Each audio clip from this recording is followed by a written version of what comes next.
ప్రభునామనకు ఘనత కలుగునుగాక. యోబు గ్రంథము 37వ అధ్యాయము 6వ వాక్యము మనం చదువుకుంటున్నాము. నువ్వు భూమి మీద పడుమని హిమముతోనూ వర్షముతోనూ మహావర్షంతోనూ ఆయన ఆజ్ఞ ఇచ్చుచున్నాడు.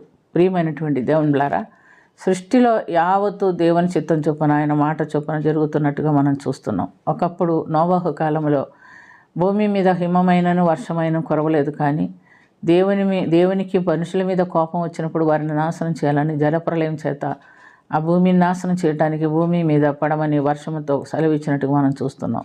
మహాప్రచండమైనటువంటి వర్షం కురిసి భూమిని అంతా ముంచి వేసినట్టుగా మనం గమనిస్తున్నాం. ఆ విధంగా దేవుడు ఎప్పుడూ లేని ఆ వర్షం అప్పుడు కురవమంటే కురిసింది.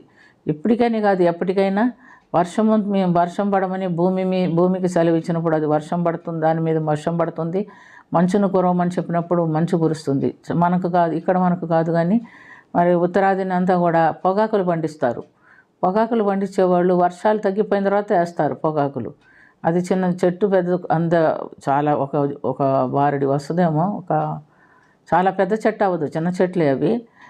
ఆ చెట్లు వర్షం పడిన తర్వాత పడే మంచుకి పెరుగుతుంది అన్నమాట.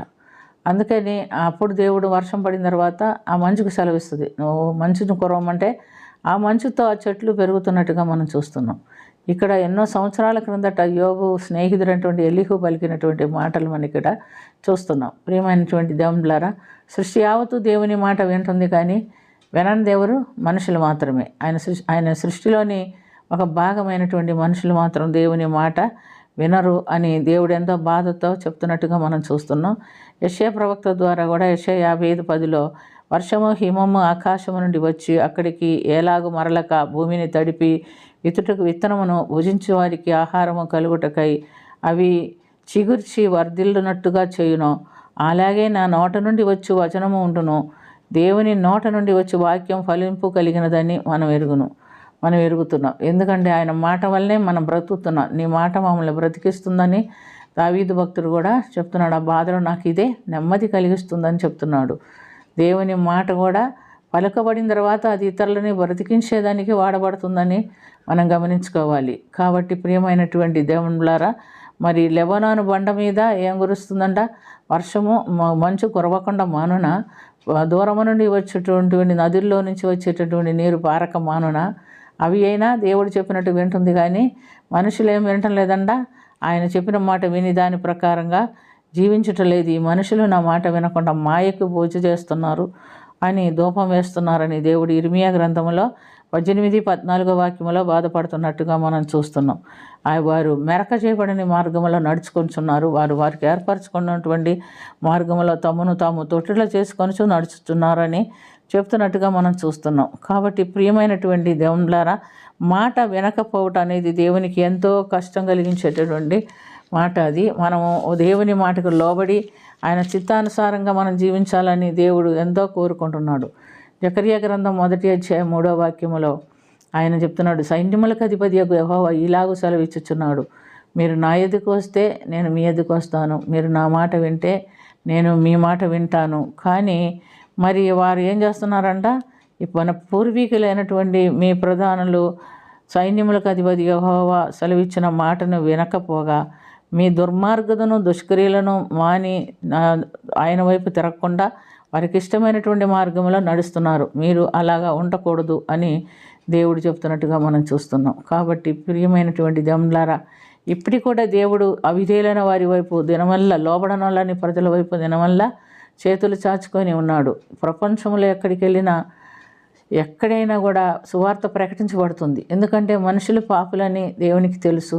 పాపంలో మనం చనిపోకుండా ఉండినట్లుగా మనకు సువార్త ప్రకటింప చేయాలని దాని మీద ఏర్పరిచినటువంటి బిడ్డలు తమను తాము సమర్పించుకున్న వారు ఆయా ప్రదేశంలో ఇక్కడ అక్కడ అని లేదు. దేవుడు ఎక్కడికి పొమ్మంటే అక్కడికి వెళ్ళి సువార్త ప్రకటిస్తున్నట్టుగా మనం చూస్తున్నాం. ఒకప్పుడు 2000 సంవత్సరాల క్రిందటనే సెయింట్ థామస్ గారు మన భారతదేశానికి వచ్చారు. మరి ఆనాడు మనకు సువార్త లేదు, కానీ దేవుని యొక్క చిత్తము ఇక్కడ ఉన్న మనం నశించిపోకుండా ఉండినట్లుగా తన కుమారుని పంపించి, తన బిడ్డను పంపించి మనకు సువార్త ప్రకటించినట్లుగా మనం చూస్తున్నాం. ఆనాడు ఎవరైతే దేవుని ఆత్మ చేత పట్టబడిన వారు ఉన్నారో, దేవుని ఆత్మ చేత నడిపించబడేవారు ఉన్నారో, వారు తప్పకుండా దేవుని మాటకు లోబడతారు, దేవుని పని చేస్తారు.